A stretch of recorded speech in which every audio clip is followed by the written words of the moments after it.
Hello everyone and welcome to the channel. In this video I will show you exactly how to fix the Asus Tuf Gaming F15 not turning on. First, ensure that the power adapter is securely connected to the laptop and the functional power outlet. Then verify that the charging light is on when plugged in. If not, try using a different outlet or power adapter. If you're comfortable, resetting the CMOS battery might help, as this could reset the motherboard settings. This step involves opening the laptop and temporarily disconnecting the small coin-sized CMOS battery to reset the BIOS. Now ensure that the laptop's display is not faulty. Sometimes the laptop might power on, but the display won't show anything. If the laptop boots into BIOS, there might be an issue with the system firmware. You can try updating the BIOS through the Asus website or resetting the BIOS settings to default.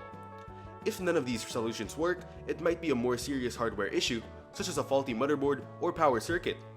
In this case, contacting Asus support for professional repair or diagnosis is recommended. Thank you everyone for watching.